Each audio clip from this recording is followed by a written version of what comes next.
Hi viewers, welcome back to TINCYS Academy. അപ്പോൾ ഇന്ന് നടന്ന OET എക്സാമിൻ്റെ റിവ്യൂ ആയിട്ടാണ് ഞാൻ വന്നിരിക്കുന്നത്. അപ്പം അതിന് മുന്നേ തന്നെ നമ്മളുടെ ഈ ക്വസ്റ്റ്യൻസ് എല്ലാം നമുക്ക് ഷെയർ ചെയ്ത് നമ്മുടെ സ്റ്റുഡൻസ് ആണ്, അവർക്ക് എത്ര നന്ദി പറഞ്ഞാലും മതിയാവില്ല. അതോടൊപ്പം തന്നെ നിങ്ങൾക്ക് നല്ലൊരു റിസൾട്ട് ആശംസിക്കുന്നു. സോ അതുപോലെ തന്നെ നമ്മളുടെ കഴിഞ്ഞ എക്സാം റിസൾട്ട് പബ്ലിഷ് ആവുകയുണ്ടായി. അപ്പോൾ അതിനകത്ത് വിജയം കരസ്ഥമാക്കിയ എല്ലാവർക്കും ആശംസകൾ അറിയിക്കുന്നു. അതോടൊപ്പം തന്നെ നമ്മളുടെ ഓരോ പ്രാവശ്യം നമ്മുടെ റിസൾട്ട് വരുമ്പോഴും നമ്മുടെ വിജയ ശതമാനം ഇത്രത്തോളം ഉയർത്തിക്കൊണ്ട് വരുന്ന നമ്മളുടെ ഫാക്കൽറ്റീസ്, പ്രത്യേകിച്ച് എടുത്ത് പറയുകയാണെങ്കിൽ നമ്മളുടെ ട്രെയിനേഴ്സ്, അവർ നമ്മളോടൊപ്പം ഇത്രയ്ക്കും നല്ല സപ്പോർട്ടീവായിട്ട് കൂടെ നിൽക്കുന്നത് കൊണ്ട് മാത്രമാണ് നമ്മുടെ സ്റ്റുഡൻസിന് ഇത്തരത്തിൽ നല്ലൊരു റിസൾട്ട് എടുക്കാനായിട്ട് സാധിക്കുന്നത്. അപ്പോൾ ഈ ഒരു അവസരത്തിൽ അവരോടും കൂടെ ഞാൻ നന്ദി അറിയിക്കുകയാണ്. സോ ഇനി നമുക്ക് നമ്മളുടെ ഇന്നത്തെ സെക്ഷനിലേക്ക് കടക്കാം. സോ അപ്പോൾ അതിനകത്ത് നമ്മുടെ റീഡിങ് പാർട്ട് എ ഇന്ന് ഫോം ചെയ്തിരിക്കുന്നത് പല സ്ഥലങ്ങളിലും പല രീതിയിലാണ് ഫോം ചെയ്തിരിക്കുന്നത്. ഇപ്പം അതിനകത്ത് ഹ്യൂമൻ സ്കാബീസ് എന്നുള്ളൊരു ടോപ്പിക്ക് വന്നിട്ടുണ്ട്, അതുപോലെ ഫോഴ്സ് ബൈറ്റ് വന്നിട്ടുണ്ട്, അതുപോലെ റെസ്പിറേഷൻ റേറ്റ്, അങ്ങനെ 3 രീതിയിലാണ് പല സ്ഥലങ്ങളിലായിട്ട് റീഡിങ് ഓർഗനൈസ് ചെയ്തിട്ടുണ്ടായിരുന്നത് നമ്മുടെ പാർട്ട് എ. സോ അപ്പോൾ അതിനകത്ത് ഹ്യൂമൻ സ്കാബീസിൽ 4 ടെക്സ്റ്റുകൾ അവർ ഓർഗനൈസ് ചെയ്തിരിക്കുന്നത്. സോ ടെക്സ്റ്റ് എയിൽ ക്ലാസിഫിക്കേഷൻ, അതുപോലെ തന്നെ ഷേപ്പ്, അതുപോലെ തന്നെ സ്പ്രെഡ്, ഇത്തരത്തിലുള്ള കാര്യങ്ങളെല്ലാം കണ്ടെയ്ൻ ചെയ്തിട്ടാണ് ടെക്സ്റ്റ് എ മുന്നോട്ട് പോയിട്ടുണ്ടായിരുന്നത്. ടെക്സ്റ്റ് ബിക്കകത്താണെങ്കിൽ അതുപോലെ തന്നെ മെഡിസിൻ നെയിം പറയുന്നുണ്ട്. ഐബോഡ്മേറ്റിൻ എന്ന് പറയുന്ന ഒരു മെഡിസിൻ്റെ നെയിം അതിനകത്ത് പറയുന്നുണ്ട്. സോ അതിനകത്ത് according to height and weight എങ്ങനെയാണ് ഡിവൈഡ് ചെയ്യേണ്ടത്, ഡോസേജ് എങ്ങനെയാണെന്നുള്ള കാര്യം പറയുന്നുണ്ട്. ഒരു എക്സെപ്ഷൻ കൊടുത്തിട്ടുണ്ട്, പ്രഗ്നൻസിയിലും അതുപോലെ തന്നെ ഇൻഫൻറ്റ് പീരീഡിലും എങ്ങനെയാണെന്നുള്ള കാര്യവും അതിനകത്ത് പറയുന്നുണ്ട്. ഇനി നെക്സ്റ്റ് നമുക്ക് വരുന്നത് ടെക്സ്റ്റ് സി ആണ്. ടെക്സ്റ്റ് സിക്കകത്ത് 2ആയിട്ട് ഡിവൈഡ് ചെയ്തിട്ടുണ്ട്, ക്ലാസിക്കൽ എന്നും ക്രിസ്റ്റി എന്നും ഡിവൈഡ് ചെയ്തിട്ടുണ്ട്. അതിന് ഗ്രേഡ് എല്ലാം ഇട്ട് കൊടുത്തിട്ടുണ്ട്, അവർ സ്കോർ മെൻഷൻ ചെയ്തിട്ടുണ്ട്. 1 to 3, 3 to 7, 7 to 10, അതിനനുസരിച്ചുള്ള മാനേജ്മെൻറ്റിൻ്റെ കാര്യങ്ങളും ആ ഒരു ടെക്സ്റ്റിൽ പറഞ്ഞു പോകുന്നുണ്ട്. ടെക്സ്റ്റ് ഡിക്കകത്താണെങ്കിൽ ട്രീറ്റ്മെൻ്റ് ആണ് പറയുന്നത്. 3 മെഡിസിൻ നെയിംസ് ആണ് അതിനകത്ത് കൊടുത്തിരിക്കുന്നത്. അതിനകത്ത് അഡ്മിനിസ്ട്രേഷൻ്റെ കാര്യങ്ങളും സൈഡ് എഫക്റ്റിൻ്റെ കാര്യങ്ങളും ഇൻഡിക്കേഷൻസ് എല്ലാം പറഞ്ഞു പോകുന്നുണ്ട്. നെക്സ്റ്റ് കുറച്ച് സ്ഥലങ്ങളിൽ ചോദിച്ചിരിക്കുന്നത് നമ്മളുടെ പാർട്ട് എ എന്ന് പറയുന്നത് ഫോഴ്സ് ബൈറ്റ് ആണ്. സോ അപ്പോൾ അതിനകത്ത് ഇൻട്രൊഡക്ഷനും ഫോഴ്സ് ബൈറ്റ് എന്താണെന്നും അതുപോലെ തന്നെ degrees, prevalence, affected areas, severity, ഇതൊക്കെയാണ് ടെക്സ്റ്റ് എയിൽ അവർ പറഞ്ഞിട്ടുണ്ടായിരുന്നത്. ടെക്സ്റ്റ് ബിയിൽ വരുമ്പോൾ ഡയഗ്നോസ്റ്റിക് ഫൈൻഡിങ്സിനെ കുറിച്ചാണ് പറഞ്ഞു പോകുന്നത്. അതുപോലെ ടെക്സ്റ്റ് സിക്കകത്താണെങ്കിൽ ട്രീറ്റ്മെൻറ്റിനെ കുറിച്ച് പറഞ്ഞു പോകുന്നുണ്ട്. അതിനകത്ത് ആൻറ്റിബയോട്ടിക്കിൻ്റെ കാര്യങ്ങളെല്ലാം ഉൾപ്പെടുത്തിയിട്ടുണ്ട്. ടെക്സ്റ്റ് ഡിക്ക് വരുമ്പോൾ ഫാർമക്കോളജിക്കൽ മാനേജ്മെൻറ്റ് സ്പെസിഫിക്കലി എടുത്ത് പറയുകയാണ്. ഇതൊരു ഫ്ലോ ചാർട്ട് ആയിരുന്നു. അപ്പോൾ അതിനകത്തൊരു മെഡിസിൻ നെയിം സ്പെസിഫിക്കലി എടുത്ത് പറയുകയും അതിൻ്റെ യൂസും കോൺട്രാ ഇൻഡിക്കേഷൻസും എല്ലാം അതിനകത്ത് ഉൾപ്പെടുത്തിയിട്ടുണ്ട്. ഇനി കുറച്ച് സ്ഥലങ്ങളിൽ ചോദിച്ചിരിക്കുന്നത്, നമ്മളുടെ പാർട്ട് എ ചോദിച്ചിരിക്കുന്നത് റെസ്പിറേഷൻ റേറ്റ് ആണ്. സോ അപ്പോൾ അതിനകത്ത് ടെക്സ്റ്റ് എക്കകത്ത് ഇൻഡിക്കേഷൻസും അതുപോലെ തന്നെ ഏതൊക്കെ ടൈമിൽ നമ്മൾ ചെക്ക് ചെയ്യണം എന്നുള്ള കാര്യങ്ങളെല്ലാം ടെക്സ്റ്റ് എക്കകത്ത് ഉൾപ്പെടുത്തിയിട്ടുണ്ട്. ടെക്സ്റ്റ് ബിയിലാണെങ്കിൽ അസസ്മെൻറ്റ് ഡീറ്റെയിൽസിനെ കുറിച്ചാണ് കൂടുതലും പ്രതിപാദിച്ചിരിക്കുന്നത്. ടെക്സ്റ്റ് സിയിലേക്ക് നമ്മൾ വരുമ്പോൾ നോർമൽ വാല്യൂസ് പറയുന്നുണ്ട്, അത് സ്പെസിഫൈ ചെയ്ത് പറയുന്നുണ്ട്. അഡൾട്ട്, ന്യൂബോൺ, ടീനേജ്, അങ്ങനെ സ്പെസിഫൈ ചെയ്ത് അവർ പറയുന്നുണ്ട്. ടെക്സ്റ്റ് ഡിക്കകത്ത് ഒരു ടേബിൾ ഫോമാറ്റ് ആണ്. സോ അപ്പോൾ അതിനകത്ത് കണ്ടീഷൻ നെയിംസ് പറയുന്നുണ്ട്, അതുപോലെ തന്നെ പൾസ് റേറ്റ് സ്ലോ ആണോ റാപ്പിഡ് ആണോ, സോ അതിൻ്റെ റിമാർക്സും കാര്യങ്ങളും എല്ലാം പറഞ്ഞു പോകുന്നുണ്ട്. അതുപോലെ പാർട്ട് സിയിൽ വരുമ്പോൾ ചൈൽഡ് മെൻ്റൽ ഹെൽത്ത് എന്നുള്ളൊരു ടോപ്പിക്കാണ്, അത് റിസർച്ചാണ് ടോപ്പിക്കായിരുന്നു. പിന്നെ നെക്സ്റ്റ് പറയുന്നത് ഡ്രഗ് ട്രയൽസ് ഇൻ പേഷ്യൻ്റ്, അതും ഒരു റിസർച്ച് ടോപ്പിക്കായിരുന്നു. സോ അപ്പോൾ അതിനകത്ത് ഒരു 3 ട്രയലുകളെ കുറിച്ച് പറയുന്നുണ്ട്, മെഡിസിൻ എക്സ്പീരിമെൻറ്റ്സിനെ കുറിച്ച് പറയുന്നുണ്ട്, ക്യാൻസറിൻ്റെ ട്രീറ്റ്മെൻറ്റിൻ്റെ മെഡിസിൻസിൻ്റെ കാര്യങ്ങളൊക്കെയാണ് അതിനകത്ത് പറഞ്ഞു പോകുന്നത്. പിന്നെ കുറച്ച് സ്ഥലത്ത് ചോദിച്ചിട്ടുണ്ടായിരുന്നത് പേഷ്യൻ്റ് എൻകൗണ്ടർ എന്നുള്ളൊരു ടോപ്പിക്കാണ് പാർട്ട് സിയിൽ ചോദിച്ചിട്ടുണ്ടായിരുന്നത്. അപ്പോൾ അതിനകത്ത് മെഡിക്കൽ പ്രൊഫഷണൽസ് എങ്ങനെയാണ് പേഷ്യൻറ്റിനെ അപ്രോച്ച് ചെയ്യേണ്ട രീതിയെക്കുറിച്ചും കാര്യങ്ങളെക്കുറിച്ചും, അതിനകത്ത് അഗ്രസീവ് പേഷ്യൻസിൻ്റെ കാര്യങ്ങൾ മാനേജ് ചെയ്യേണ്ട രീതികളെക്കുറിച്ചെല്ലാം അതിനകത്ത് പറഞ്ഞു പോകുന്നുണ്ടായിരുന്നു. നമ്മുടെ ലിസണിങ് ഇപ്രാവശ്യം നമുക്ക് പല സ്ഥലങ്ങളിൽ പലതാണ് ചോദിച്ചിരിക്കുന്നത്. സോ അപ്പോൾ അതുകൊണ്ട് തന്നെ കുറച്ച് സ്ഥലത്ത് ചോദിച്ചിരിക്കുന്നത് പാർട്ട് എയിൽ ന്യൂറോളജിസ്റ്റുമായിട്ടുള്ള ഒരു കോൺവെർസേഷൻ പോകുന്നുണ്ട്, അതുപോലെ തന്നെ GP ആയിട്ടുള്ളൊരു കോൺവെർസേഷൻ പോകുന്നുണ്ട് പാർട്ട് എയിൽ.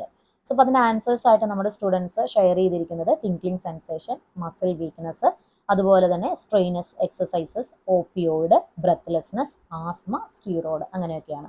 കുറച്ച് സ്ഥലങ്ങളിൽ ഇതുപോലെ തന്നെ പാർട്ട് എ ലിസണിങ് ഓർഗനൈസ് ചെയ്തിരിക്കുന്നത് ടെക്സ്റ്റ് എയിൽ, പാർട്ട് എയിൽ വന്നിരിക്കുന്നത് ഒഫ്താൽമോളജിസ്റ്റുമായിട്ടുള്ളൊരു കോൺവെർസേഷൻ ആണെങ്കിൽ രണ്ടാമത്തെ എക്സ്ട്രാക്ട് വന്നിരിക്കുന്നത് പീഡിയാട്രീഷ്യനുമായിട്ടാണ് മുന്നോട്ട് പോകുന്നത്. അപ്പോൾ അതിൻ്റെ ആൻസേഴ്സ് ആയിട്ട് സ്റ്റുഡൻസ് ഷെയർ ചെയ്തിട്ടുണ്ടായിരുന്നത് hand writing, market research, film, gall stone, vertical line, low fat, eye patch എന്നിവയൊക്കെയാണ്. സോ പിന്നെ തേർഡ് ഒരു ഇത് പാർട്ട് എ, ഐ മീൻ ലിസണിങ്ങിൻ്റെ ഓർഗനൈസേഷൻ വന്നിരിക്കുന്നത് നമ്മുടെ പാർട്ട് എയിൽ ഫസ്റ്റ് എക്സ്ട്രാക്ട് പോയിരിക്കുന്നത് നെഫ്രോളജിസ്റ്റുമായിട്ടുള്ളൊരു കോൺവെർസേഷനാണ്. സെക്കൻഡ് എക്സ്ട്രാക്ട് പോയിരിക്കുന്നത് ഫിസിയോതെറാപ്പിസ്റ്റുമായിട്ടുള്ള ഒരു കോൺവെർസേഷനാണ് മുന്നോട്ട് പോയിരിക്കുന്നത്. സോ അപ്പോൾ അതിനകത്ത് ആൻസേഴ്സ് ആയിട്ട് വന്നിരിക്കുന്നത് tiredness, blood pressure, shortness of breath, potassium, dialysis, അതുപോലെ തന്നെ flu vaccination, yoga, tennis ball, lithium, shoulder pain. ഇതൊക്കെയാണ് നമ്മുടെ സ്റ്റുഡൻസ് നമ്മളോട് ഷെയർ ചെയ്ത ആൻസേഴ്സ് എന്ന് പറയുന്നത്. സോ ഇനി നെക്സ്റ്റ് നമുക്ക് റൈറ്റിങ്ങിലേക്ക് കിടക്കാം. സോ റൈറ്റിങ്ങിലേക്ക് 2 ടൈപ്പ് ഓഫ് ലെറ്റർ ആണെന്ന് ചോദിച്ചിട്ടുണ്ടായിരുന്നത്. അതിനകത്ത് രണ്ടും നോൺ കേസ് തന്നെയായിരുന്നു.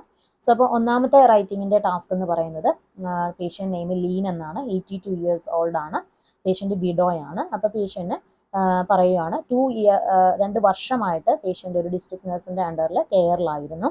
അപ്പോൾ പേഷ്യൻ്റ് മെഡിക്കൽ ഹിസ്റ്ററി 2018 തൊട്ടുള്ളത് നമുക്ക് തന്നിട്ടുണ്ട്. അപ്പം പെരിഫറൽ വാസ്കുലർ ഡിസീസ് ആണ്, BP പറയുന്നുണ്ട് 150/90 ആണ് BP പറയുന്നത്. സോ പേഷ്യൻ്റ് മെഡിസിൻ എടുക്കുന്നുണ്ട്, അറ്റോർവാസ്റ്റാറ്റിനും അതുപോലെ തന്നെ പ്ലാവിക്സും. 2019 പേഷ്യൻറ്റിന് മെഡിസിനൊക്കെ എടുത്തിട്ടും കാര്യമായിട്ട് മാറ്റങ്ങളൊന്നുമില്ല പെരിഫറൽ വാസ്കുലർ ഡിസീസിന്. അതുപോലെ തന്നെ 2022 പേഷ്യൻറ്റ് ന്യൂമോണിയ, ഡെലീരിയം സ്റ്റാർട്ട് ചെയ്യുന്നുണ്ട്. സോ ട്രീറ്റ്മെൻറ്റ് പ്രൊവൈഡ് ചെയ്തിട്ട് കാര്യമൊന്നും ഇല്ലാത്തതുകൊണ്ട് നമ്മൾ ജനറൽ അനസ്തേഷ്യയിൽ പേഷ്യൻറ്റ് സർജറി നടത്തി.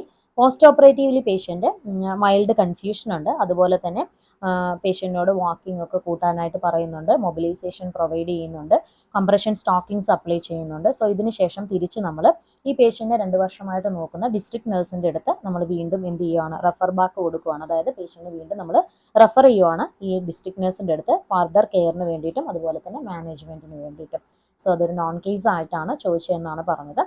സോ നെക്സ്റ്റ് നമുക്ക് റെക്കമെൻഡേഷൻസ് പറയുന്നുണ്ട്. അപ്പോൾ നോക്കേണ്ട കാര്യങ്ങളെക്കുറിച്ച് അതിനകത്ത് പറയുന്നുണ്ട്. മെഡിക്കേഷൻസ് മോണിറ്ററിംഗ് ഉണ്ട്, കംപ്രഷൻ സ്റ്റോക്കിങ്ങിൻ്റെ കാര്യം നോക്കണം, അതുപോലെ തന്നെ കുക്ക്ഡ് ഫുഡ് വേണം കൊടുക്കാനായിട്ട്, ജീഡിയാട്രിക് അസസ്മെൻറ്റ് കൊടുക്കാനുണ്ട്, അതുപോലെ ഇൻഡിപെൻഡൻറ്റ് ലീവിങ് കണ്ടീഷനെ കുറിച്ച് അസസ്മെൻറ്റ് ചെയ്യാനുണ്ട്. സോ അപ്പോൾ ഇത്തരം കാര്യങ്ങളാണ് അതിനകത്ത് വന്നിരിക്കുന്നത്. നെക്സ്റ്റ് സെക്കൻഡിനകത്ത് വന്നിരിക്കുന്നത് നോൺ കേസ് ആണ്. സോ GPക്കാണ് ലെറ്റർ എഴുതാനായിട്ട് വന്നിരിക്കുന്നത്. അതിനകത്ത് ഒരു 14 year ഓൾഡ് ചൈൽഡാണ്. അപ്പോൾ പേഷ്യൻറ്റിന് വൂണ്ട് ഉണ്ട്, ലെഗിനകത്താണ് വൂണ്ട് വന്നിരിക്കുന്നത്. അതാണ് കണ്ടീഷൻ പറഞ്ഞിരിക്കുന്നത്, മെഡിക്കൽ കണ്ടീഷൻ പറഞ്ഞിരിക്കുന്നത്. സോ അപ്പം ഈ പേഷ്യൻറ്റിനെ caring by medical professional care ചെയ്യുന്നുണ്ട്. 9 മാസമായിട്ട് മെയ് ടു ജനുവരി എന്ന് മെൻഷൻ ചെയ്തിട്ടുണ്ട്. അപ്പോൾ 9 മാസമായിട്ട് കെയർ ചെയ്യുന്നുണ്ട്. ഫസ്സോ കാര്യങ്ങളൊന്നുമില്ല, അവർ ഡെയിലി വന്ന് ഡ്രസ്സിങ്ങും കാര്യങ്ങളൊക്കെ ചെയ്യുന്നുണ്ട്. വൂണ്ട് ഹീൽഡ് ആണ്, കുഴപ്പമൊന്നുമില്ല. എന്നാൽ ജനുവരി 7 മൊത്തം വൂണ്ട് ഹീൽഡ് ആയതുകൊണ്ട് സോ ഈ വിസിറ്റ് നമ്മൾ അത് കഴിഞ്ഞ് നമ്മളുടെ കെയറിങ്ങും കാര്യങ്ങളും എല്ലാം സ്റ്റോപ്പ് ചെയ്ത് ജനുവരി 7 ആയപ്പോൾ പേഷ്യൻറ്റിന് കീലോയിഡ് സ്കാർ ഐഡൻറ്റിഫൈ ചെയ്യണം. അപ്പോൾ അതിൻ്റെ മെഷർമെൻറ്റും കാര്യങ്ങളും കൊടുത്തിട്ടുണ്ട്, തിക്കാണ്, റെഡ് ആണെന്നൊക്കെ പറയുന്നുണ്ട്.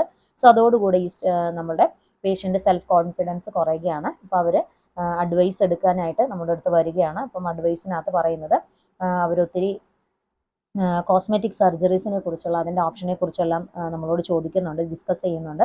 അപ്പോൾ ഫർദർ ട്രീറ്റ്മെൻറ്റ് ഓപ്ഷൻസിന് വേണ്ടിയിട്ട് നമ്മൾ അവരുടെ GPക്ക് റെഫർ ചെയ്യുന്നതാണ് ഈ ലെറ്റർ, രണ്ടാമത്തെ ലെറ്റർ നമ്മളോട് ചോദിച്ചിരിക്കുന്നത്.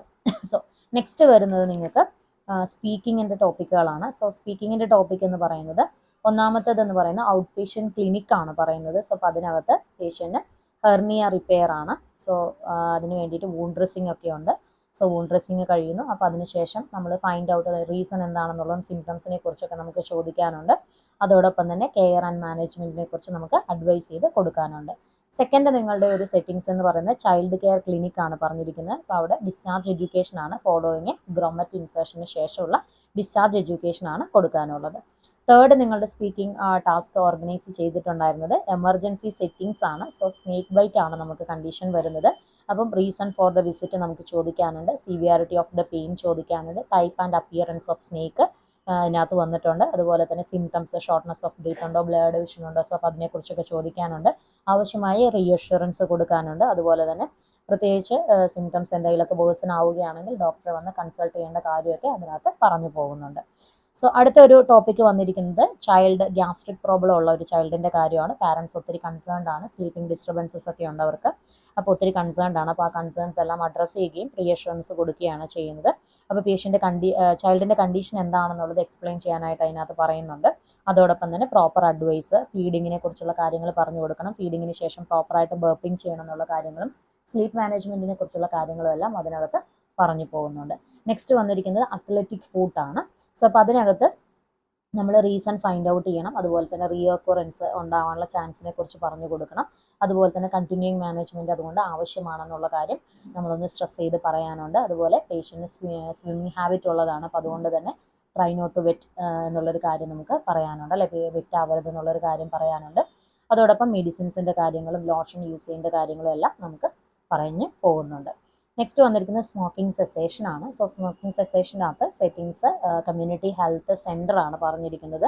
സോ അപ്പോൾ അതിനകത്ത് സ്മോക്കിംഗ് ക്വിറ്റ് ചെയ്യാൻ വേണ്ടിയിട്ട് ഗ്രാൻഡ് സൺ ഉണ്ട്. അപ്പോൾ അതുകൊണ്ട് ഇപ്പോൾ സ്മോക്കിംഗ് ക്വിറ്റ് ചെയ്യണമെന്ന് ആഗ്രഹിക്കുന്നുണ്ട്. ഒരു പ്രാവശ്യം ട്രൈ ചെയ്തു, അത് നടന്നില്ല. അപ്പോൾ അതുകൊണ്ട് തന്നെ നമ്മൾക്ക് അതിനെക്കുറിച്ച് കൂടുതൽ അഡ്വൈസസ് കൊടുക്കാനുള്ളതാണ്. സോ പേഷ്യൻറ്റിനെ എൻകറേജ് ചെയ്യാനുള്ളതാണ്. അതോടൊപ്പം തന്നെ ഈ സിഗരറ്റിൻ്റെ കാര്യം അത്ര നല്ലതല്ല എന്നുള്ള കാര്യമൊക്കെ പറഞ്ഞ് പോകുന്നുണ്ട്. സോ പ്രോപ്പറായിട്ടുള്ള അഡ്വൈസ് കൊടുക്കുക. സപ്പോർട്ട് ഗ്രൂപ്പിൻ്റെ കാര്യങ്ങൾ പറയാനുണ്ട്. അതുപോലെ തന്നെ നിക്കോട്ടിൻ തെറാപ്പിയുടെ കാര്യങ്ങളെല്ലാം അതിനകത്ത് പറഞ്ഞു പോകുന്നുണ്ട്. അപ്പോൾ ഇത്തരത്തിലായിരുന്നു സ്പീക്കിംഗ് ഓർഗനൈസ് ചെയ്തിട്ടുണ്ടായിരുന്നത്. അപ്പോൾ നിങ്ങൾക്ക് ഇന്നത്തെ ഈ ക്വസ്റ്റ്യൻ പേപ്പർ റിവിഷൻ നിങ്ങൾക്ക് ഉപകാരപ്രദമായെന്ന് വിശ്വസിക്കുന്നു. അപ്പോൾ ഇനിയും നിങ്ങൾക്ക് ഇതുപോലെ ഉപകാരപ്രദമായിട്ടുള്ള വീഡിയോസ് നമ്മൾ ഒരുപാട് മുമ്പും ചെയ്തിട്ടുണ്ട്. അപ്പോൾ എക്സാമിന് പോകുന്നവർ പ്രിപ്പയർ ചെയ്യുന്നവരുണ്ടെങ്കിൽ നമ്മൾ റീഡിങ്ങിൻ്റെയൊക്കെ ഒരുപാട് ടിപ്സ് ഇട്ടിട്ടുണ്ട്. അതുപോലെ സ്പീക്കിംഗ് എങ്ങനെ നാച്ചുറലായിട്ട് ചെയ്യണം എന്നുള്ള കാര്യങ്ങളെല്ലാം നമ്മൾ അപ്ലോഡ് ചെയ്തിട്ടുണ്ട്. അപ്പോൾ അതെല്ലാം നിങ്ങൾക്ക് ഒന്ന് എക്സാമിന് പോകുന്നതിന് മുമ്പ് ഒന്ന് റിവ്യൂ ചെയ്ത് നോക്കാവുന്നതാണ്. ഒരുപാട് ഹെൽപ്ഫുൾ ആയിരിക്കും. അപ്പോൾ അതുപോലെ ഇപ്രാവശ്യം നമ്മുടെ റീഡിങ്ങിന് ദിസ് ചോദിച്ചിട്ടുണ്ടായിരുന്നു. അതുപോലെ അണ്ടർലൈൻ വേർഡ്സ് എടുക്കുന്നത് എങ്ങനെയാണെന്ന് ചോദിച്ചിട്ടുണ്ടായിരുന്നു. അപ്പോൾ അതൊക്കെ എങ്ങനെയാണ് ടെക്നിക്കലി നമുക്കത് ക്രാക്ക് ചെയ്യാൻ പറ്റുന്നത് എന്നുള്ള ഒരുപാട് വീഡിയോസ് നമ്മൾ അപ്ലോഡ് ചെയ്തിട്ടുണ്ട്. അപ്പോൾ എക്സാമിന് പോകുന്നവർ അതൊന്ന് നമ്മൾ ഒന്ന് നോക്കിയിട്ട് പോവുകയാണെങ്കിൽ ഒരുപാട് നന്നായിരിക്കും. അതോടൊപ്പം തന്നെ സ്പീക്കിങ്ങിന് ഒരുപാട് പേർക്ക് ഇപ്പം നമ്മുടെ അടുത്ത് സ്റ്റുഡൻസ് വിളിക്കുന്നവരെല്ലാവരും പറയുന്നതാണ് 340 നിൽക്കുന്നു എന്നുള്ളൊരു കാര്യം. അപ്പോൾ അതുകൊണ്ട് തന്നെ നമ്മൾ ഒത്തിരി കോൺസെൻട്രേറ്റ് ചെയ്തിട്ടുണ്ട്. നമ്മൾ സ്പീക്കിംഗ് സെക്ഷനിൽ ഒരുപാട് കോൺസെൻട്രേറ്റ് ചെയ്തിട്ടുണ്ട്. റോൾ പ്ലേ കാർഡുകൾ നമ്മൾ ഒരുപാട് കൊടുക്കുന്നുണ്ട് സ്റ്റുഡൻസിന്. അതുപോലെ ഏറ്റവും സിമ്പിളായിട്ട് നിങ്ങളുടെ സ്പീക്കിങ്ങിനെ ഓർഗനൈസ് ചെയ്യാനായിട്ട് ശ്രമിക്കുക. ഡെഫിനറ്റ്ലി നിങ്ങൾക്ക് നിങ്ങളുടെ സ്കോർ നിങ്ങൾക്ക് അച്ചീവ് ചെയ്യാനായിട്ട് സാധിക്കും. അപ്പം അതുപോലെ തന്നെ റൈറ്റിംഗ്, അതുപോലെ ലിസണിങ്, അതൊക്കെ ഇപ്പം നിങ്ങൾ ഒരു പ്രോപ്പറായിട്ടുള്ളൊരു ഗൈഡൻസ് എടുത്തിട്ട് നിങ്ങൾ എക്സാം എഴുതാനായിട്ട് പോകുക. കാരണം എക്സാം ഫീസ് എന്ന് പറയുന്നത് നമുക്ക് അത്രയും ഒരു ഹൈ ആണ്. അപ്പോൾ അതുകൊണ്ട് എല്ലാത്തിലും ഒരു പ്രോപ്പർ ഗൈഡൻസ് എടുത്തതിന് ശേഷം നിങ്ങൾ എക്സാമിന് അപ്പിയർ ചെയ്യാനായിട്ട് ശ്രമിക്കുക. So thank you for watching the channel OET with TINCY.